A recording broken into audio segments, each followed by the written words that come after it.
बायकोडून नुसता खांद्यावर हात ठेवू देव साहेब, कित्येकांच्या गाड्या बिना पेट्रोलच्या साताऱ्यापर्यंत गेल्या. पैसे नव्हते पण आनंद होता की नाही.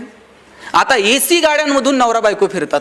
नवरा तिकडच्या खिडकीतनं तिकडं बघतो, बायको इकडच्या खिडकीतनं इकडं बघते. ड्रायव्हर मधल्या आरशातनं दोघांकडे बघत असतो. हे बोलत का नाही? यांना अडचण काय? साधनं वाढत गेली पण आनंद मात्र होरपळून गेला. तुम्ही बघा, शिर्डीला वगैरे अनेक लोक येतात, साईबाबांच्या पेटीमध्ये पैसे टाकतात. ते असं म्हणत नाहीत की मी तुम्हाला बाबा एक सोन्याचं सिंहासन देतो, तुम्ही मला जाताना 2 द्या.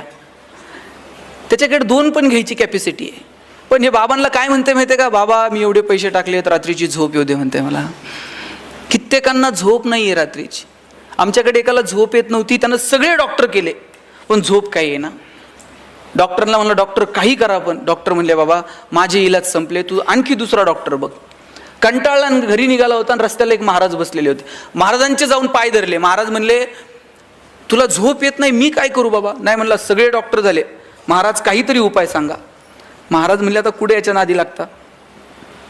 महाराज म्हणले एक काम कर, ज्याला झोप लागते त्याचा शर्ट घालून झोप म्हणले. हॅलो म्हणला, महाराजांनी एकदम सोपा उपाय सांगितला. तिथून उठला आणि डॉक्टरकडे गेला आणि डॉक्टरांना म्हणला डॉक्टर आता गोळी नको, औषध नको, इंजेक्शन नको, सलाईन नको. म्हणले मग? म्हणले मला तुमचा शर्ट द्या म्हणले. म्हणले शर्ट बावळट आहे का तुझं? ते म्हणले अहो मला महाराजांनी सांगितलंय ज्याला झोप लागती त्याचा शर्ट घालून झोपत जा. डॉक्टर म्हणले तुला कुणी सांगितलं मला झोप येते नीट म्हणून? हॉस्पिटल बांधायला कोटीत कर्ज काढलंय, बँकेचा हप्ता जवळ आला का गरज नसताना पेशंट ॲडमिट करावं लागतंय, गरज नसताना सलाईन लावावं लागतंय, त्याच्यात मेहुण्याला मेडिकल टाकून दिलंय. ते मेहुण्यालाच द्यावं लागतं साहेब, अलिखित नियम आहे. महिना अखेरला आमची भांडणं, वादावादी, अजिबात झोप नाही. उठ म्हणले दोघं मिळून शोधू कुणाला झोप लागते.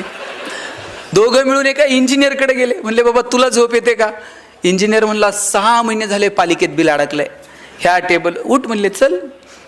25 जण गोळा झाले पण एकाला सुद्धा झोप लागत नव्हती. शेवटी एका पुढाऱ्याकडे गेले. म्हणले बाबा तुला तर लागत असेल, आता आमचं दुखणं काय सांगायचं आहे म्हटला कधी कोण मुख्यमंत्री बदलल आणि कधी कोण सत्तेवर येईल आणि कधी कोण गुवाहाटीला जाईल आणि कधी कोणाला तिकीट मिळेल, काही सांगू शकत नाही म्हटला. सगळं काहीच शाश्वत नाही. आमच्या इतकं तर दुःखी आणि संकटात कोण नाही म्हटले. त्यांनी मग साहेब एक करा, तुम्ही आमच्यासोबत चला, आपण शोधू कोणाला झोप लागते. 25 जण गोळा झाले पण एकाला सुद्धा झोप लागत नव्हती.